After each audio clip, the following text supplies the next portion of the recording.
Hello and welcome to the SMU Debate and Speech Report for calendar year 2025. I'm Dr. Ben Voth, the Director of Debate and Speech Programs here at Southern Methodist University. And we had a great year in 2025, and this video gives you some updates on what we did. One of many important tournaments that we went to in the year 2025 was the Dallas Baptist Tournament right down the road. And our program finished second overall, right behind Abilene Christian University. We had 18 students competing at the tournament, so it was one of our largest competitions. We were really excited about the many students who were able to compete there. And that happened in February. And then in March, we traveled to South Korea, where we went to the World Championships of IPDA Debate, which are hosted by the International Forensics Association. You can see our team members in this photo. And probably the most exciting result of that is Debate President Eric Ryan was selected as second speaker overall in the nation. So that was a phenomenal event in March. In April, we had the national championships in Houston, where Eric Ryan won top speaker in varsity division for the entire nation, which is a phenomenal achievement. Brant Vernon won second speaker in professional, and 6 out of 11 of our student competitors advanced to the elimination round to the tournament. And we had quarterfinalists in team debate, novice, varsity, and pro, which is a really phenomenal outcome. In April, we competed for the first time ever in the ACC. The ACC Athletic Conference actually sponsors a paid-for debate championship, and our team of Emma Staymeyer and Evangeline Bullock actually made it to the final round, and Emma was selected as third speaker. So that's a phenomenal achievement in just the first year of ACC competition.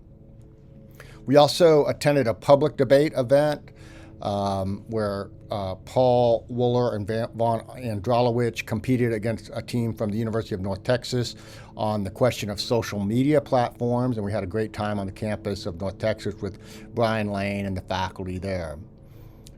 We also continue to do important work in Nigeria. More than 100 high school students and more than a dozen high school teachers learn more about debate and the power of civics and just working with a strong human voice. And so I had a phenomenal time for 1 week in Abakaliki, Nigeria, working with my good friend Uche Chukwu Agbo, an SMU doctoral student and coach for us here. I also continue to help the Coolidge Foundation successfully deliver its national championship about the Jones Act and judge the final round there and help train the judges and further that tournament activity for the Calvin Coolidge Presidential Foundation.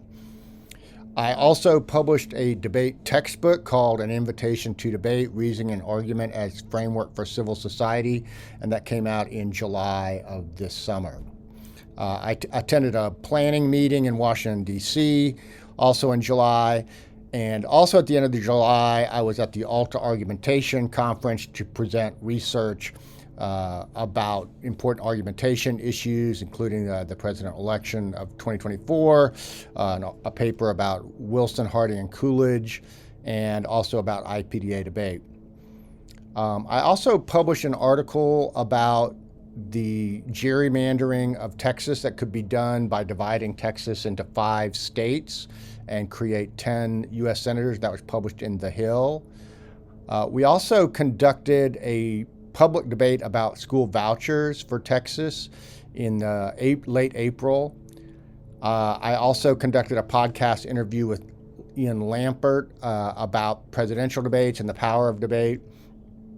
I am also continuing to serve as the Argumentation and Advocacy editor for another year, which is the lead journal for speech and debate activity.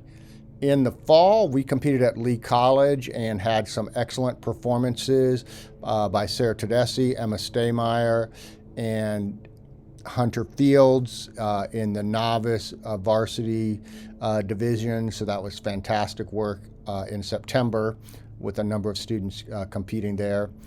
At TCU, SMU took second place overall in debate, and Oscar Castillo was third speaker and made it to the final round. And we had 2 SMU students who made it to the quarterfinals of debate in that tournament. We also had a student who qualified for the Battle of the Flowers speech contest that'll take place in 2026. Megan Watson, our president, and so that's going to be fantastic. We also had a public debate about the continuation of the U.S. Department of Education. That led us to prepare for the first ever Reagan Pepperdine debate tournament. And we had 2 students out of our 4 or 3 competitors who advanced to the top levels. Megan and Paul were 5th and 6th speakers at that tournament, so that was fantastic. We also competed at the virtual tournament in Arkansas and had some really great success with Sarah Tedeschi advancing to the semifinals of that tournament. At Mississippi State, we had a quarterfinalist in the professional division.